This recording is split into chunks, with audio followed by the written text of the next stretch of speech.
County Fiscal Court to order. I'll ask you to join me in prayer, and then we'll follow that with the pledge to the flag. If you bow with me.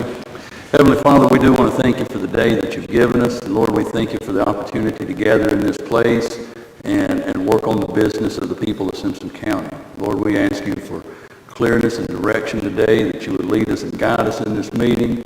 We ask you to be with those that work as first responders in this community, to work to keep us safe and protect us.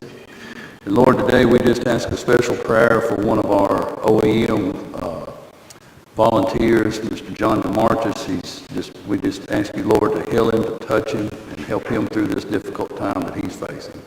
Lord, we just ask you again to lead us in this meeting. We thank you for your goodness, your mercy, and your grace. And most of all, we thank you for Jesus Christ and what he done for us on Calvary. Father, we ask all this in Jesus' name. Amen. Amen.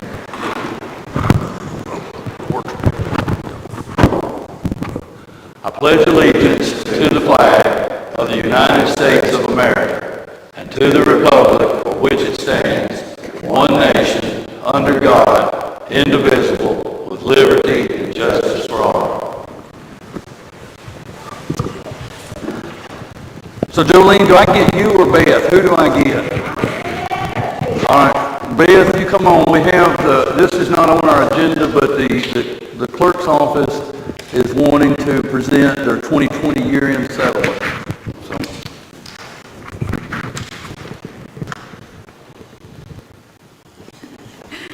You all have what it is.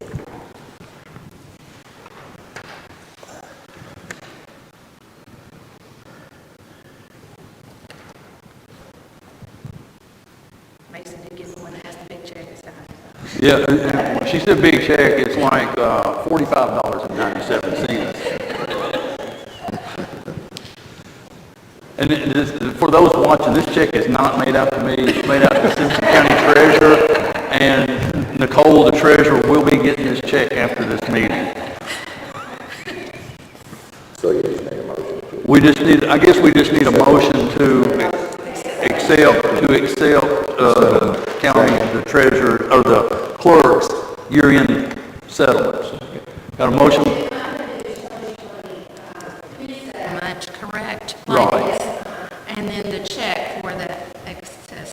$45.97. Right. Okay. So we have a motion by Marty and a second by Scott.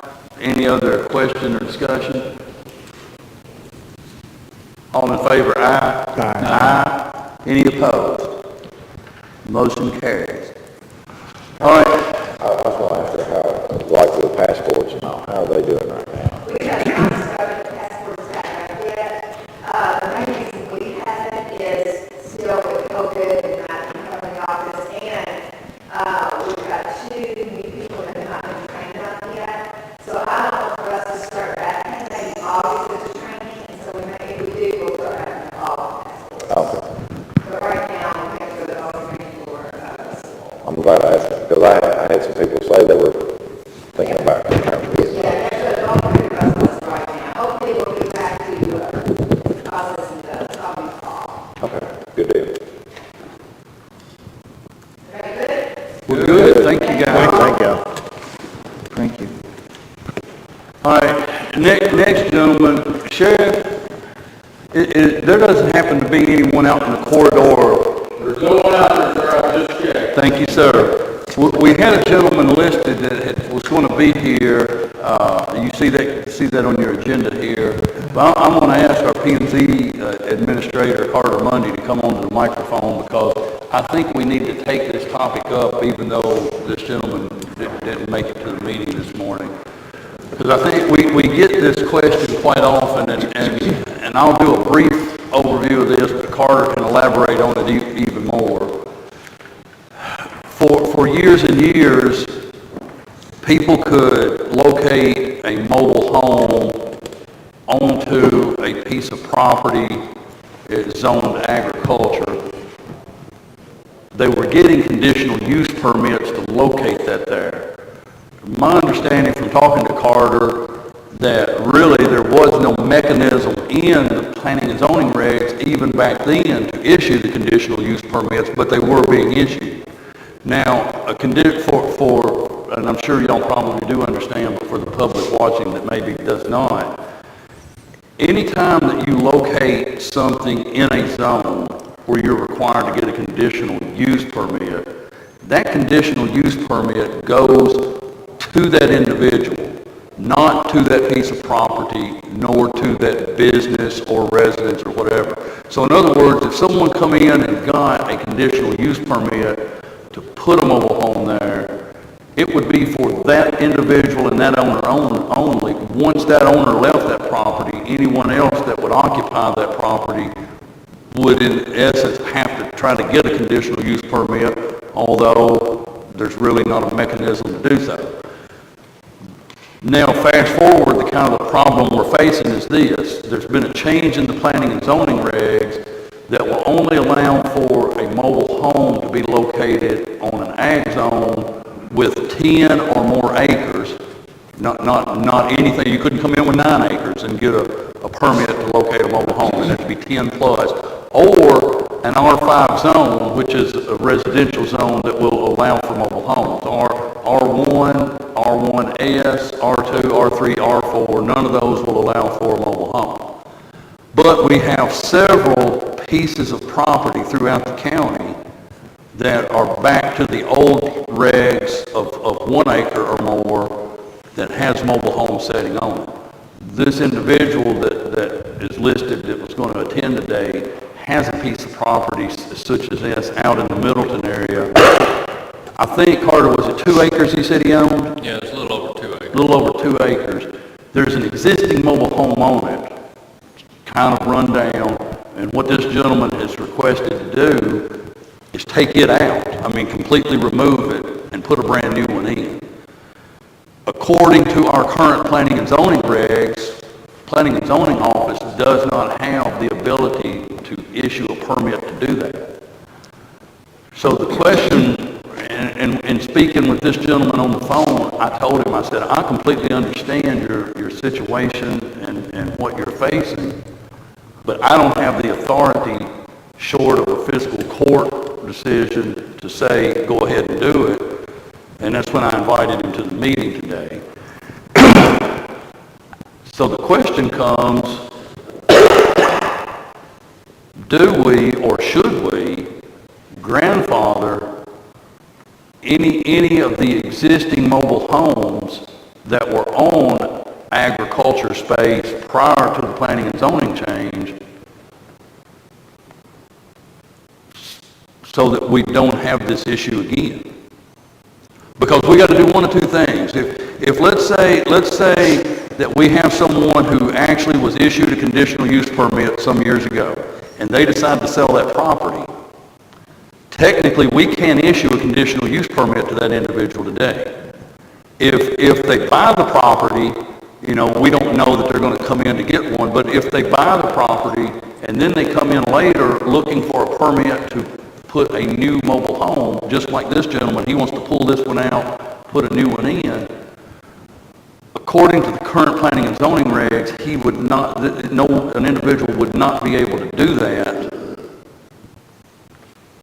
But there again, this is a piece of property that's had a mobile home on it for years and years and years prior to the planning and zoning regulation change.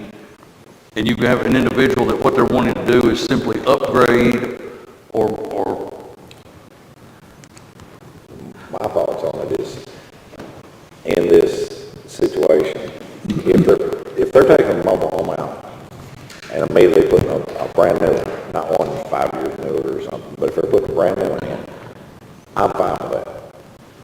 And we can, whatever we need to do, change the regulations, but this should be done at planning and zoning to make sure that, you know, you look at, or whoever looks at what they're replacing with. What I don't want to see happen is in the instance, I think there's 2 lots, well, one right by the Hillsdale going fire substation. That lot is run down, that trailer is gone. I don't want somebody to be able to come in 5 years and say, well, there was a mobile home there, so I won't be able to put it back out. for immediate replacement only. Yeah, it's for, you know, I completely agree with what this guy's saying. If there's been one there all these years, there shouldn't be any problem with just putting another one And in. my understanding from talking to this guy, he was living in the one that's there. And it's just in a state of disrepair to where it's easier for him just to replace it than to try to fix And it. that would do nothing but help that property and help the people around it if he's, but also, do we need to put some kind of provision, like we've got this house on, Dances Mill Road that we're talking about, trying to get them to tear down.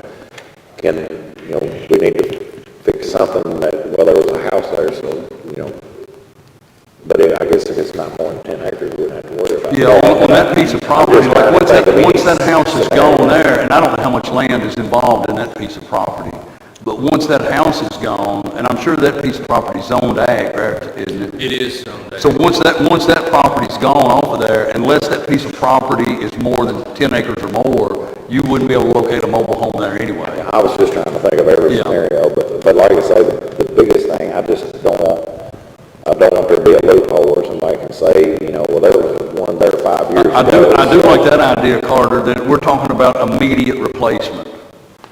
That what Magistrate Chandler's saying, I completely agree with. If you just say, well, there used to be one there, and I personally wouldn't consider anything less Right. than immediate replacement. Right, well, if we don't have it in, I was just throwing that out, because if it's not in writing, then they can say, well, it doesn't say you can't do that, so that's, The language would have immediate replacement of the mobile home that would be there. It's my humble opinion that over the years, you got to look at the facts that got us in this situation with these conditional uses. And the facts are, anything less than 10 acres was a conditional use allowed to locate the mobile home on that property. That's one fact. Fact two, in order to get the conditional use, it had to be the owner that was requesting it resided there as his primary residence, okay? If this is the same owner, I could understand that, a continuance of that conditional use with an upgraded mobile home could be probably allowed, provided that the court's okay with that. There's some details involved that would have to be spelled out as circumstances that allow the original conditional use would be forthwith and recognized and, allowed to go forward with a newer upgraded mobile home. That's ultimately what we'd like to achieve with this. The problem is that these people are now confronted with wanting to replace it, like they want to sign a contract tomorrow to buy this. Unfortunately, it takes me quite a while to get the reg in the book, per se. We've got to hold a public hearing. I've got to go before the Plan and Zoning Board and explain to them the need for this. And then if they don't like the idea of it, then it dies at that point, okay? If they do like the idea and vote it in, then it comes before the city and county, because it's quasi-jurisdictional. The city is not going to thoroughly understand it as much as the county will, and there'll probably be some mixed animosity amongst the city people on this. So there's a bigger fish to fry with this than just arbitrarily saying that we can do this. I can't do it administratively because it's conditional use, okay? Those can't be altered. They can't be revised. They have to be reapplied for a new conditional use. And under the heading of what we apply for a conditional use in the ag zone, it's not listed. So some kind of mechanism needs to be re-engineered to perpetuate the existing mobile homes in the county that were once allowed under conditional use to be perpetuated forward with an upgraded mobile home. well, let me ask you this. If somebody, say, gets a conditional use and they put a new one in, back whenever the rates were changed 5 years ago, before that or whatever, that property is sold, does the realtor contact you, or does the individual ever contact you and say, we need a new conditional use permit? Or is it just sold and then the individual moves into it? Yeah, and when it's sold, we never know anything about it. So technically, we're not operating under the regulations anyway. Right. And obviously too, Carter, to your point about the city being involved in it, I do understand and realize there are properties in the city limits that are zoned ag, but I'm not aware of any 1 acre or more tracts of ag zone land inside the city limits that has a mobile home setting on it?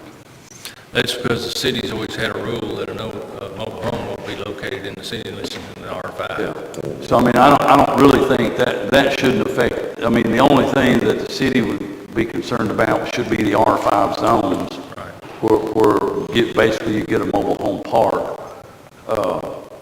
So what you're saying is that that conditional use permit will belong to that current owner, not that piece of property, just the current owner. The owner. Correct. So I don't really have a problem with that as long as that mobile home, of course, probably some would like to upgrade to a double wide, as long as it sits on the lot properly, as long as they're not moving the septic system, all the stuff, you know. I don't have a problem with that as long as it goes with the owner. So let me play devil's advocate with this. Let's say this gentleman acquired this piece of property midstream of the conditional use. Nobody mentions to him, it's not illustrated in the contract of buying the property. And let's say he's not the person that applied originally that the conditional use was given, and he's operated all this time with a conditional use. Our office has no way of knowing that when the land transactions take place, unless I'm involved as an inquiry. At that point, he comes in here and we got this in the book, say, and I go back, part of the requirements is I go back and look and I find out this conditional use is by a different owner. At what point what do I do at that point? You follow me? You see where I'm going? Well, I'm wondering if this gentleman here is the original. No. So he's, technically, he's not operating. Right, I mean, and that's the whole situation I think we're getting into, is you have these pieces of property that's changed hands. Yes. We're not aware at the planning and zoning office they've changed hands. I mean, we're not notified when a piece of property sells. So now, and this guy doesn't know any different. I mean, he just bought a mobile home that someone was already living in. He figures he can move in and live there. I think anybody would probably make that assumption that, yeah, I mean. That's why I have a little bit of, I can't understand. I mean, I understand that it's for that individual, but there's no checks and balances on this.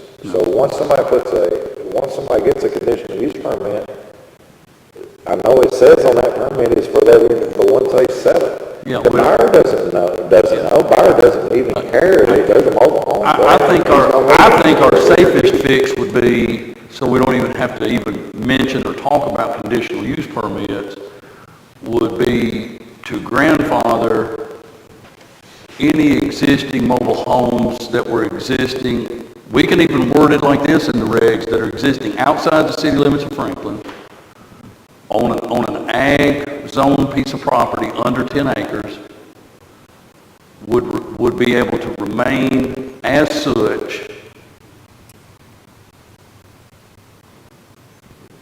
And I think that pretty much says it. And however you need to word it in the regs to where if they replace what's there, it has to be an immediate replacement. It can't be a 2-year, 3-year, 5-year. I'm gonna pull this one out and, you know.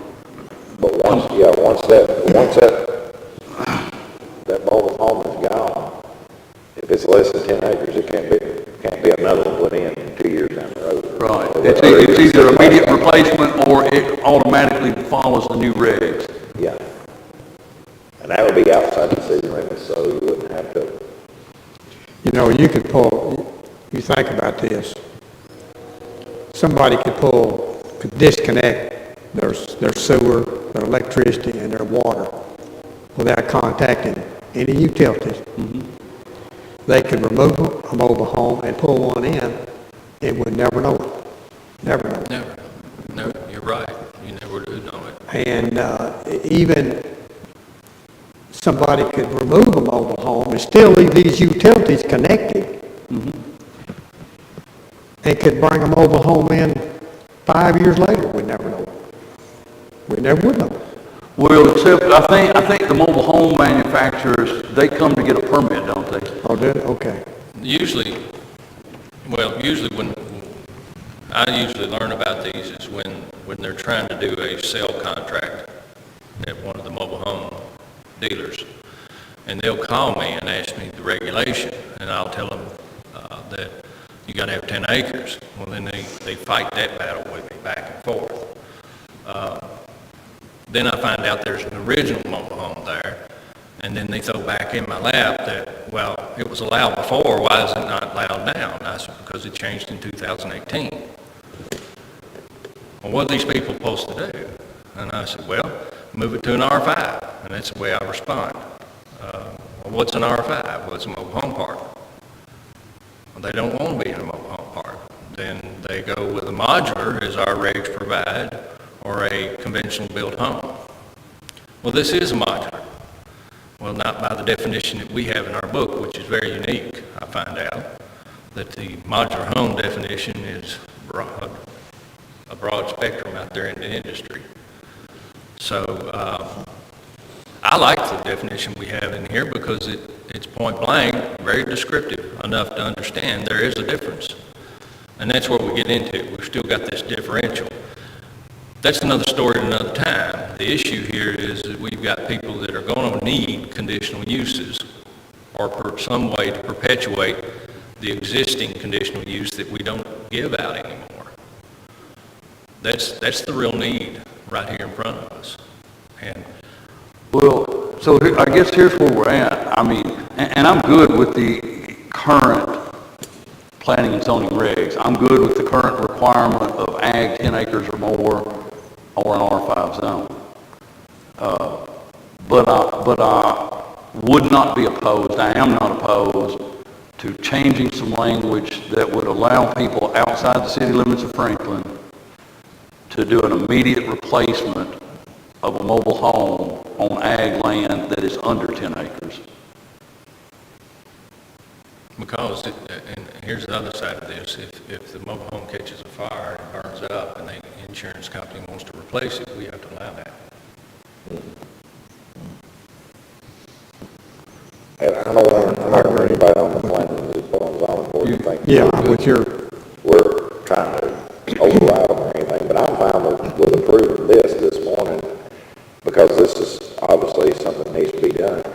And if you have this come up again before you get the regs changed, I would recommend, pardon the interruption, let's get the regs in front of us before we start approving anything. Yeah.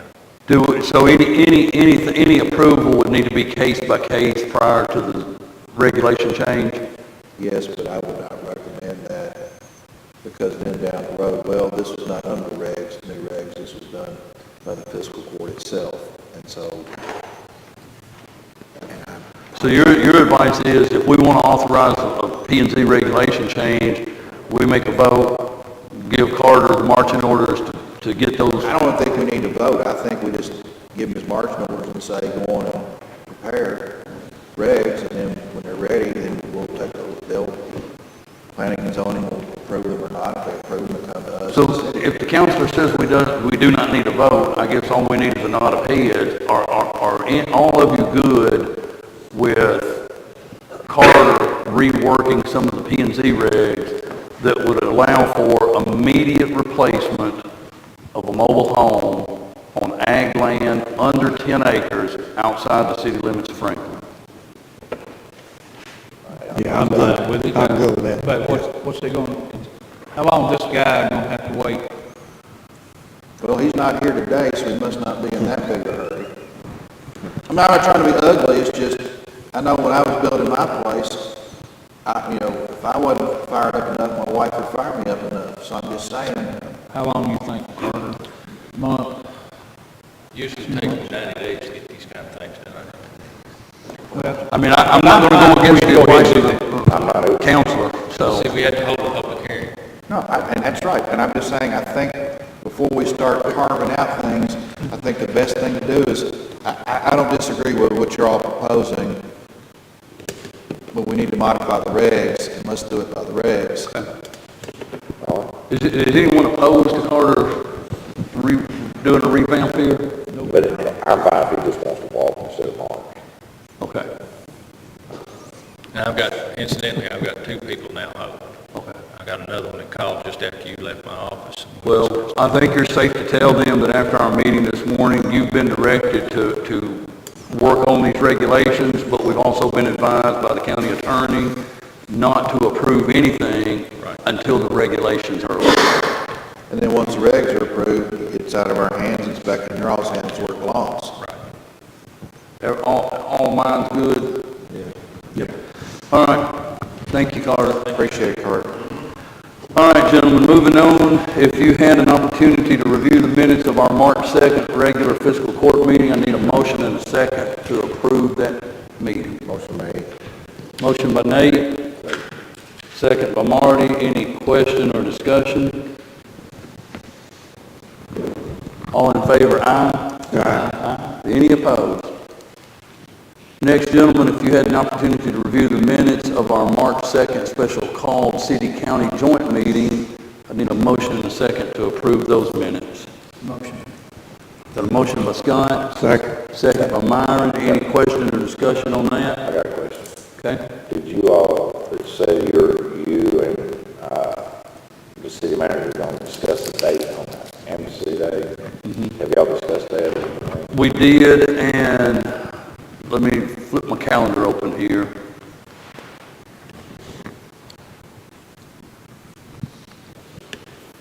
It will be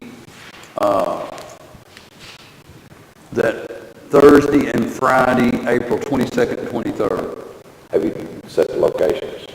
Not in concrete, but tentatively, Scott Way said in other counties where they do this, that multiple locations are a bad idea because there's no one there to monitor what gets dumped, so they're wanting to do it all at the convenience center. Okay. And he said they'll bring in like 3 containers, have them there, and then have people ready to swap them as they pull them out. Right. But I'll have a lot more details at our first meeting in April. Okay. Yeah. Any other question or discussion about those minutes? All in favor, aye? Aye. Any opposed? Motion carries. Pam, did you get the motion and the second on that? It was Scott and Myron. Yes. Yes. Next, gentlemen, is to review and approve the second reading and passage of ordinance number 220.226. This is in reference to the bond issue on the industrial authority property that we discussed at our last meeting. So I need a motion and a second to have. Marty, you made a motion. Second by Nate. Any question or discussion? Pam, on the ordinance, we'll do a roll call. Marty Chandler, Yes. Nathaniel Downey, Yes. Scott Poston, Yes. Myron Thurman, Yes. Mason Barnes. Yes. Okay, next on your agenda was to review and approve the county properties mowing contract. After we received, you guys got a copy of the 5 bids we received. After receiving and reviewing, the Public Works Supervisor felt that it was in our best interest to reject all bids and to continue to do that in-house. Am I speaking correctly, Bobby? I mean, you guys, if you have any questions, I'm sure Bobby will come and does anyone have a question? He knows what's going on with it, so I've had people contact me asking me about it, and I told them we would know today, So, But I will say it was a huge range from like $750 a week to over $2,000 a week. yeah, it's pretty big, broad range in there, but I would suggest that we follow Public Works Supervisor's recommendation and just reject all bids.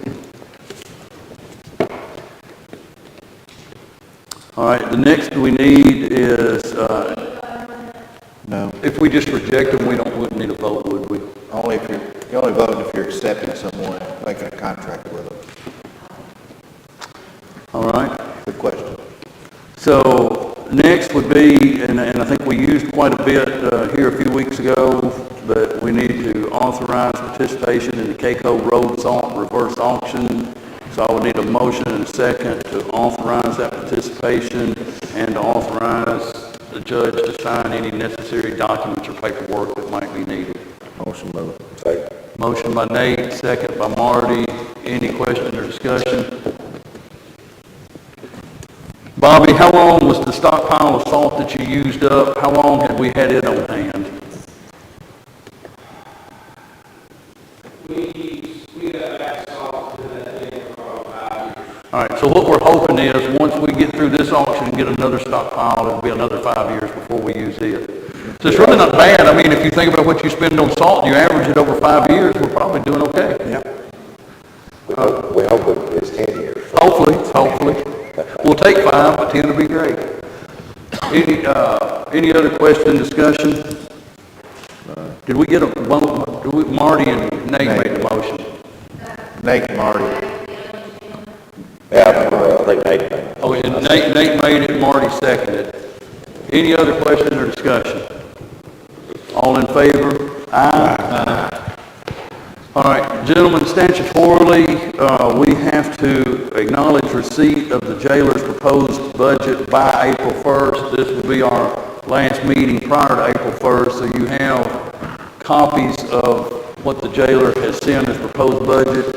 Today, we're not in a mode to discuss or talk about the merits of the budget. We just simply have to make a vote that we acknowledge that we have received the jailer's proposed budget by the April 1 statute. I have a question on that. Now, I guess it's just a simple error, but the dates on there is 21, 22 proposed.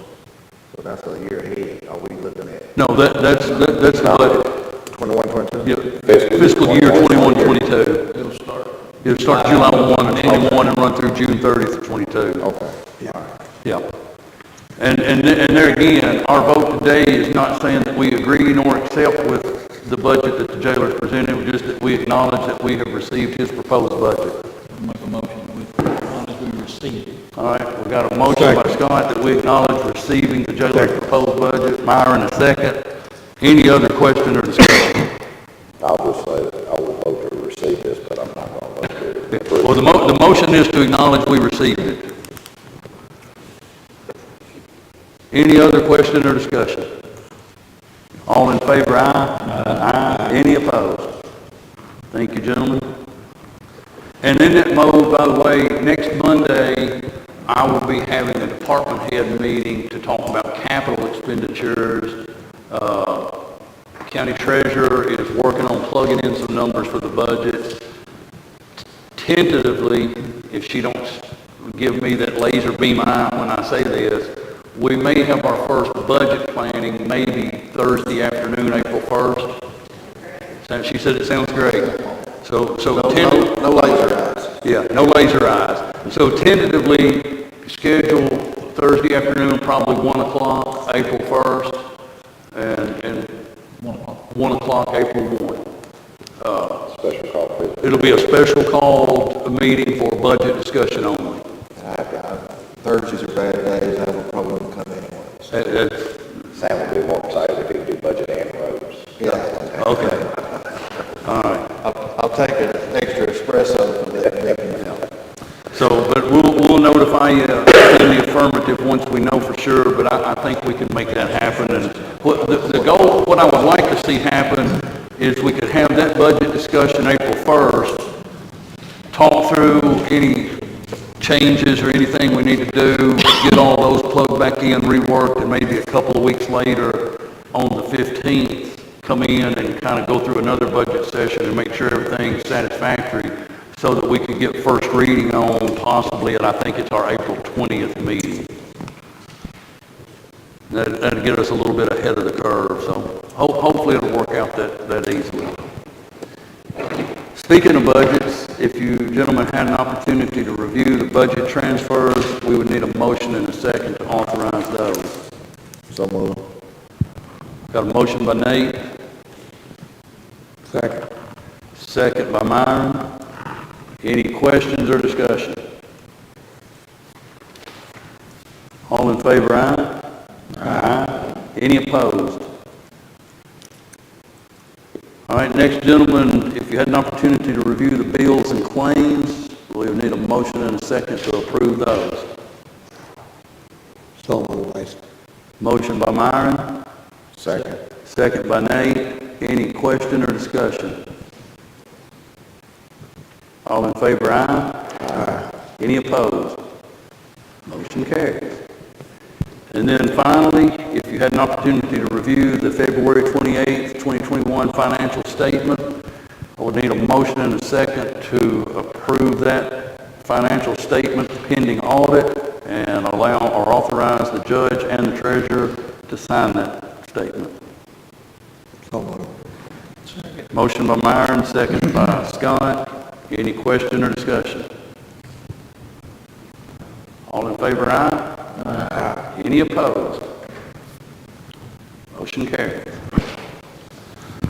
All right, moving on to reports. Obviously, you see one typed here, the Arbor Day proclamation for April 2nd. I guess I have for 3 years now, and I guess all the judges before me have probably signed an Arbor Day proclamation for as long as they've been doing Arbor Day. And so that'll be April 2nd. I encourage everyone to take care of their trees or plant a tree in honor of Arbor Day, April 2nd. Next, gentlemen, you've got a copy of a paper in front of you. We got a call back on March the 10th that, and you'll see it was a letter. It's a letter on fiscal court letterhead from then Judge Jim Henderson. And I guess there was a question about that if the Fix Foundation became unable to continue their operation, would the Simpson County Fiscal Court take possession of the property and pay their electric bills and utilities and whatnot? And I think what the EPB is requesting is an updated letter reading something similar to this on file from the current fiscal court. So they're not asking for money. They're not asking for money, they just want a new letter. It's only 12 years old. Yeah. Well, I'm fine, and we were talking about that before the meeting. This is a really good It is. service to the community. And I think, and Pam, correct me, you look back, I don't think there was any record in the minutes that the court voted to do this. It was just sent from the judge's office, which, I mean, I'm okay with sending it from the judge's office, but I much prefer if I'm going to sign something and obligate the fiscal court. I think I would like fiscal court's I think approval. the better course of action would be, if you're going to be buying this, it needs a fiscal court vote. So what I would need here is if the court's inclined to continue with this previous obligation, is just to authorize the judge to issue a new letter saying that we will honor the obligations of the Fix Foundation in the event they cannot. But it will go to Jeff. I mean, Jeff's not at EPB. And No, it'll go to their new, Okay. Sherry. Yeah. So moved. Got a motion by Marty to authorize the letter, second by Scott. Any question or discussion? All in favor, aye. Aye. Any opposed? Motion carries. And then finally, gentlemen, and I'll let the sheriff speak to this if he wants to any. I was approached last week by Jackie Hunt, the director of the South Central Kentucky Drug Task Force, and the Drug Task Force has been in operation for what, 16, 17 years now, Sheriff? Yes. And at the beginning of this, it was Simpson, Logan, and Butler County. And Logan was kind of centrally located of the three counties, and so it was all kind of headquartered there. And now it's just, and has been for I don't know how long, just Logan and Simpson counties. And so from the time it started up to now, the headquarters have been in Logan County, and the director would like to take a look at moving the headquarter part to Simpson County. And basically, I guess I just need to know if you guys are good with that. I mean, I don't really know that it takes a vote. The only thing that would happen, and I don't know yet, we have a board meeting Friday. Now, the Drug Task Force Board may say, you're not moving. We want you to stay right here. I don't know how that will go. So it's just Logan and Simpson. Just Logan and Simpson are the only two counties involved now. We'll wait and see what, We'll wait and see if the Drug Task Force Board does say that they are agreeable to make the move, then there is one item that would take action of the fiscal court, and that would be to incorporate the South Central Kentucky's Drug Task Force budget into our fiscal court budget. I mean, it wouldn't the only cost would be I think he said they issue maybe 4 to 5 POs a month? It was, yeah. So, yeah. And obviously, if we're doing that and providing them a place, yes, it would take a little bit of work on our end, but we would also have reduced contribution to the task force. Because right now, Logan County and the city of Russellville, Simpson County and the city of Franklin all make monetary contributions, but Logan County is getting a little bit of reduction for being the headquarters and incorporating it into their budget. We would be the ones to get the reduction if we do it. So I guess what I'd like to know from you guys, and here again, I don't think this takes a vote on the court unless the Drug Task Force Board says, yes, you have our blessing to make the move. But I guess I need to know, do you guys feel okay with it if the Drug Task Force Board says you can do it? Is there any reason, is there anything that stands out to you guys that would say, throw up a red flag and say, no, I don't think we should? The only thing is if they all of a sudden put something on us that would be a detriment to our budget, and I'm hearing that they won't, but as long as it's simply moving it and that's their recommendation, I'm fine, but I don't want to say yes or no until I see something. Michelle and Nicole were both in the meeting that I had last week with Jackie to pinpoint him and question him about the budget aspects, and the only time we changed our budget once, it was 50,000 to 20,000, and he got that small increase because we wanted to buy a vehicle. Right, I knew we That's were the only time right. he ever asked, But we would be asked that whether it was headquartered in Logan County, or whether it was headquartered here. So I just said, I'm not doubting anything that you or Nicole was saying, but, we got, as long as everything's like that, I'm fine with it. Where would the location at? we do actually have a little space over in the Bradford building that they can locate into. So we wouldn't have to build something in Elgin, being that's halfway between here and Logan County.